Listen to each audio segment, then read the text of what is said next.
Name bombs. The trail of blood led directly to his water. Well, John Marshall, a rancher hardened by 40 years on the unforgiving frontier, knew the difference between the blood of an animal and that of a man. As he followed the crimson drops around his barn, his hand froze on his rifle. A young Comanche warrior lay slumped against the stone wall of his well, one hand pressed to a deep wound in his side, the other reaching weakly toward the wooden bucket. The man's breath came in sharp, painful gasps, and his dark eyes, though clouded with pain, watched John with the vigilance of a hunted man. It was 1868, a time when finding an Indian on your land meant one thing: trouble. His neighbors would all give the same advice: kill the savage and bury him, and no one would ever know. John raised his rifle, his finger hovering over the trigger, knowing it was the safe and expected thing to do. But something in those desperate eyes stopped him. He saw not a warrior, but a man consumed by the same thirst he had known during the Great Drought of '64. He saw a shared human need that transcended skin color or language. The warrior's cracked lips parted, and a single word escaped: water. John lowered his rifle and reached for the bucket. His neighbors would call him a fool, but as he knelt and offered water to the wounded stranger, he knew he was about to set both their lives on a new and irreversible path. The Comanche drank with a desperation that spoke of days without water, 3 full buckets before he could hold the rim steady. John watched, his mind racing with the danger he had invited. Showing mercy to an Indian in this territory was a death sentence. But as the color returned to the man's face, John noticed something that turned his blood to ice. The wound in his side was a fresh bullet hole, not from an animal attack, but a close-range gunshot. Someone had shot him and was likely still hunting him, following the very blood trail that led to John's ranch. The warrior seemed to sense John's fear. With a supreme effort, he pointed toward the horizon and made a cutting motion across his throat. The message was clear: danger was coming, and soon. John's heart pounded against his ribs. Every instinct screamed for him to hide the man and pretend this never happened, but the warrior was too weak to move. Leaving him there was like hanging a target on both of them. Just then John heard it, the sound of hooves in the distance, many horses, riding hard and fast, coming straight for his ranch. The warrior heard them too. His eyes widened with fear, and he tried to make himself smaller against the well wall. Blood began seeping through his fingers. John grabbed the empty bucket and quickly doused the blood trail, but there was no time to erase it completely. The riders would be there in minutes. He looked at the wounded man, this stranger whose presence had upended his quiet life, a man whose dark eyes now held an expression of pure, desperate gratitude.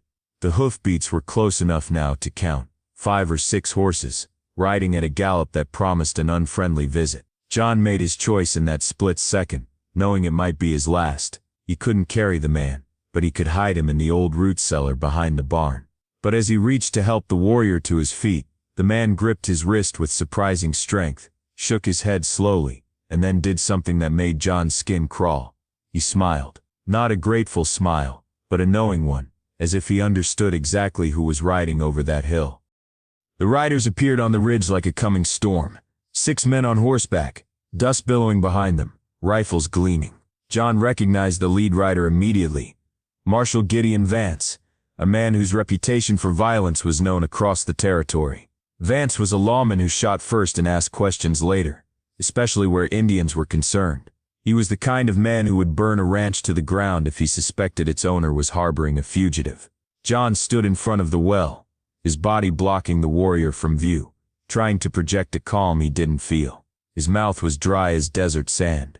"Afternoon, Marshal," Vance said, his voice a lazy drawl that held a chilling confidence. "We're tracking a wounded Comanche. Blood trail leads right to your property." John's forehead beaded with sweat despite the evening chill. "Haven't seen any Indians, Marshal. Been fixing a fence all day." Vance's sharp eyes swept the ranch, missing nothing. His gaze landed on the dark stains near the well. "Is that so? That looks like fresh blood to me, and unless you've been butchering cattle next to your drinking water, someone's been here." Behind John, the wounded warrior was a statue, utterly still. One sound, one movement, and they were both dead. Vance took 3 deliberate steps closer, his hand resting on his pistol. "You know the penalty for harboring Indian fugitives, don't you, Marshal?" It's treason. A rope around the neck until dead. The words hung in the air like a death sentence. Just as Vance was about to move closer, the impossible happened. The wounded warrior spoke, not in English, but in his native tongue. A string of words flowed like a melody, clear and strong despite his injuries. The words made Marshal Vance freeze mid-step, the color draining from his face. His hand fell away from his pistol, and when he finally spoke, it was a barely audible whisper. "Good God, it's you."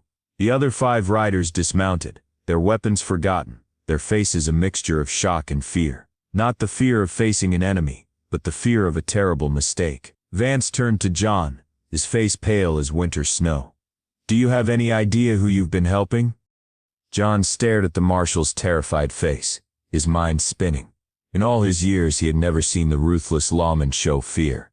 The wounded warrior spoke again, this time in perfect English, his voice filling the ranch with authority. "Tell him who I am, Marshal. Tell him why you rode so hard to find me." Vance's throat bobbed as he swallowed hard. "This is Kai, son of Chief Tecumseh of the Northern Comanche. He's the one who negotiated the peace treaty with Fort Stockton last spring." John felt the ground shift beneath his feet. The peace treaty, the very one that had ended 3 years of brutal warfare and saved countless lives, was the work of this man. But if Kai was a peacemaker, why was he wanted by the law with a bullet in his side? "There was an ambush," Kai continued. His breathing labored, but his voice growing stronger. 3 days ago, a meeting with Captain Reynolds to expand the treaty, but Reynolds had other plans. Vance's face went from pale to gray. "Captain Reynolds is dead, shot in the back during an Indian attack. You are wanted for his murder, because that's what they want you to believe," Kai said, pushing himself straighter against the well. "Reynolds wasn't killed by Indians. He was killed by men wearing war paint, men who knew exactly when and where we would meet." The truth hit John like a physical blow.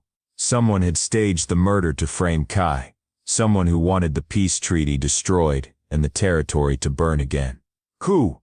Vance asked, though his expression suggested he already knew. Kai's dark eyes hardened. "The same men who've been selling guns to the renegade tribes. The same men who've been making a fortune off this war. The same men who sent you to hunt me down." John watched this exchange with growing dread. He had just stumbled into a conspiracy that could tear the entire territory apart. The most chilling realization was that Marshal Vance hadn't come to arrest a fugitive. He had come to commit murder. The silence stretched like a taut rope. Vance's men shifted nervously, their hands hovering near their weapons. The marshal was trapped between his duty and the truth. "Even if what you're saying is true," Vance said slowly, "I have my orders. You're wanted for murder. I have to bring you back dead or alive." "Dead would be more convenient," Kai replied, his voice steady. "Dead men can't testify. Dead men can't reveal who profits from another war." One of Vance's men, a young deputy with nervous eyes, leaned forward. "Marshal, if he's telling the truth—" "Shut up, Bradley," Vance snapped. But doubt was already creeping into his expression. That's when Kai played his final card. With trembling fingers, he pulled a blood-stained piece of paper from a pouch at his belt. "This is why they tried to kill me. A letter from Captain Reynolds, written the night before he died." Vance stared at the letter as if it might burst into flames. "What does it say?" "It says Reynolds discovered that he's been supplying weapons to renegade tribes. Names, dates, amounts, enough evidence to hang a dozen men." Kai's eyes never left Vance's face.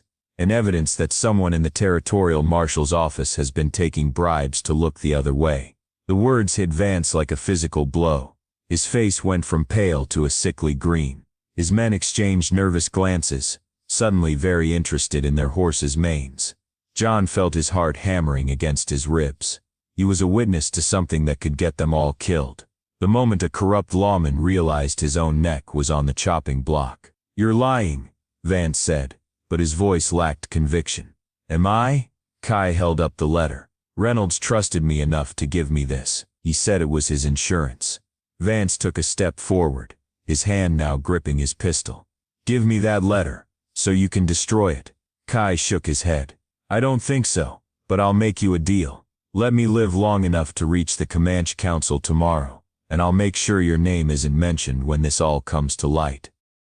The offer hung in the air. John could see Vance calculating the odds, but what happened next surprised everyone. Deputy Bradley dismounted and walked slowly toward the well, his hands raised peacefully. "Marshal, I've been thinking about something. Remember that shipment of rifles that went missing 3 months ago? The one we were told was stolen by Indians?" Vance's face darkened. "What about it?" "I saw those same rifles 2 weeks later, in the hands of settlers heading south." Bradley's young face was flushed with either courage or fear. "It made me wonder who was really stealing from who." The admission broke the tension. Other deputies began nodding, sharing glances, remembering things that hadn't made sense before. John realized that Kai had just done something remarkable. Without firing a shot, he had turned Vance's own men against him. But Vance wasn't the kind of man to go down without a fight. His hand tightened on his pistol grip. He was a cornered animal, and cornered animals were the most dangerous. "You're all fools," Vance snarled, his mask of civility finally gone. "You think this savage's word means anything against mine? No one will believe a dead Indian, and a handful of traitors." The deputies spread out, their hands moving to their weapons. But John could see the uncertainty in their faces. Years of following orders warred with the growing realization that those orders were wrong. Kai struggled to his feet, blood seeping from his wound, but his voice remained steady. "The truth doesn't care who speaks it, Marshal. It just is. The truth," Vance spat, "is that you murdered a U.S. Army officer, and I'm going to collect the bounty on your head." He drew his pistol, the barrel swinging toward Kai.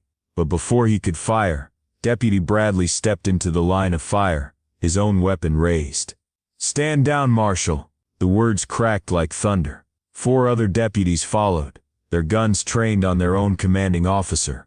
Only one man, a grizzled veteran named Hawkins, remained loyal to Vance. John watched the standoff with growing dread. This was how range wars started.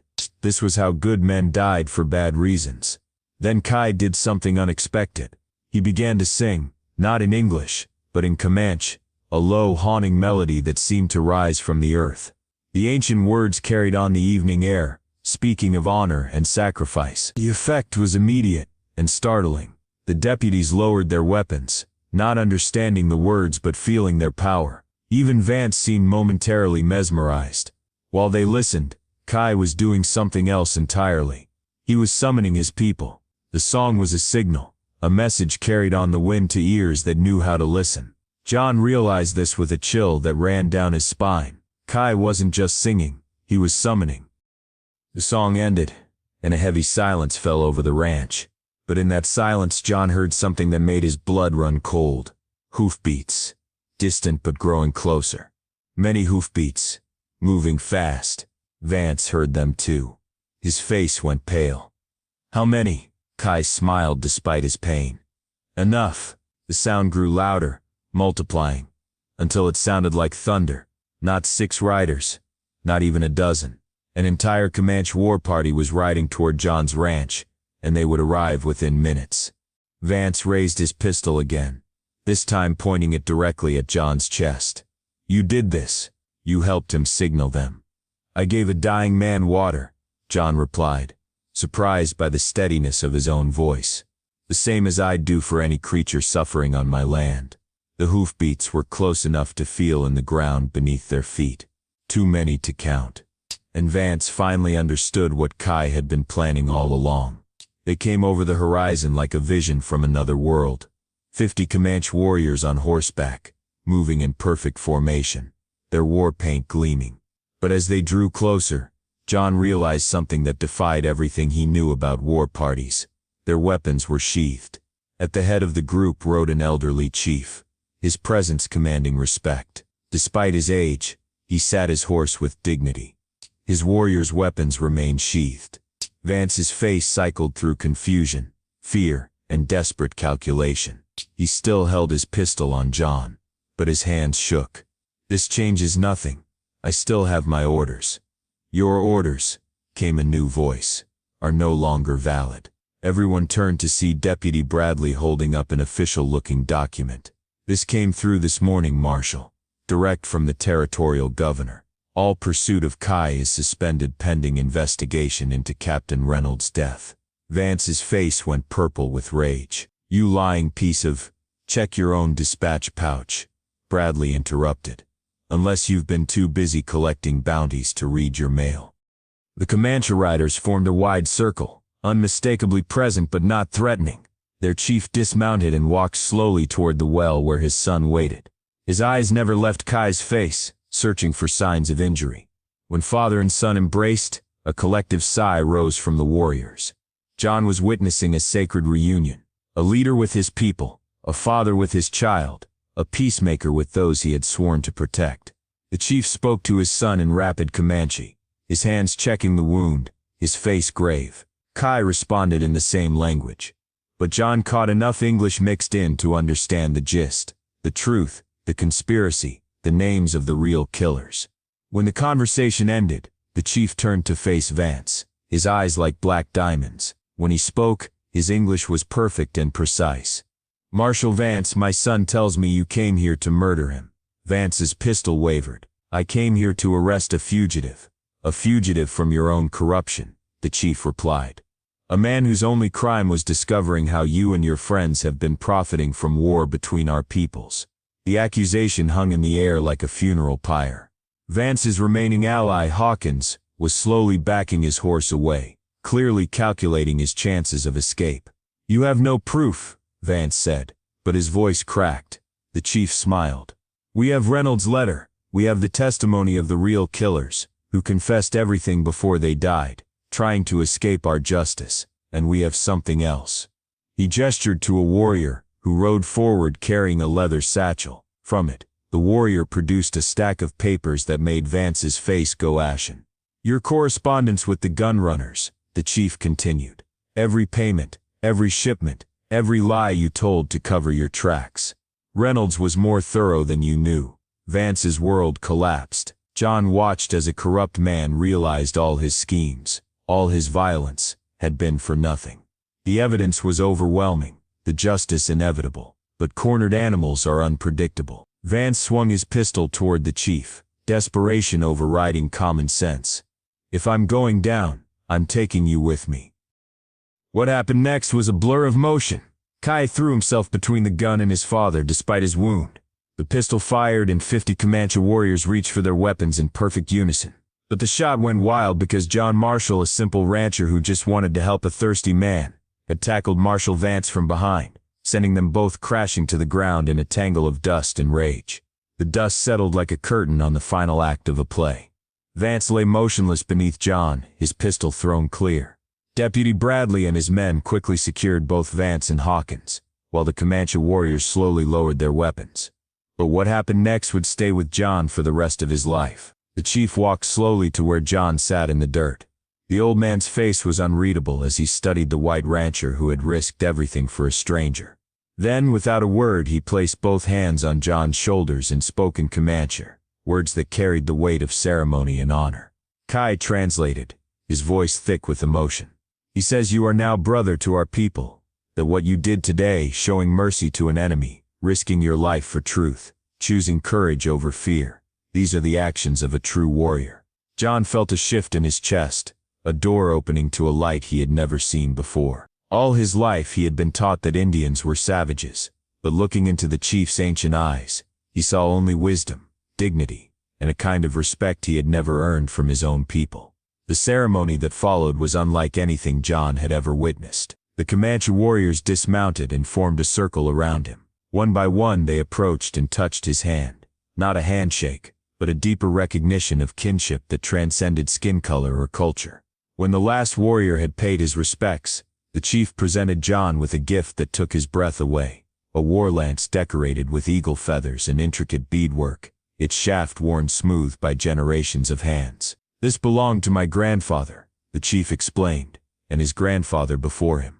It has never been carried by anyone not born Comanche, until today." As the sun set, painting the sky in shades of gold and crimson, the Comanche prepared to depart. Kai's wound had been treated by the tribal medicine man, and though he was still weak, he would live to see the peace treaty expanded, and the real conspirators brought to justice. Before mounting his horse, Kai clasped John's hand one final time. "You saved more than my life today, brother. You saved the peace between our peoples." "I just gave a thirsty man some water," John replied. Sometimes Kai smiled, That's how the world changes, one cup of water at a time. 24 hours later, exactly as the title had promised, they were gone. But they left behind something precious, proof that in a world full of hatred and fear, simple human decency could still work miracles. Vance and Hawkins were tried and convicted of treason, corruption, and conspiracy to commit murder. The gun-running operation was dismantled, and the peace treaty was not only renewed, but expanded to include all the tribes of the territory. And John Marshall, a simple rancher who had shown mercy to a stranger, became the first white man in territorial history to be formally adopted into the Comanche Nation. Because sometimes in the brutal landscape of the Old West, the greatest battles weren't won with guns or violence, but with something far more powerful: the courage to see enemies as human beings, and the wisdom to choose compassion over fear. For more stories of justice and legend, from the heart of the Wild West, join us now.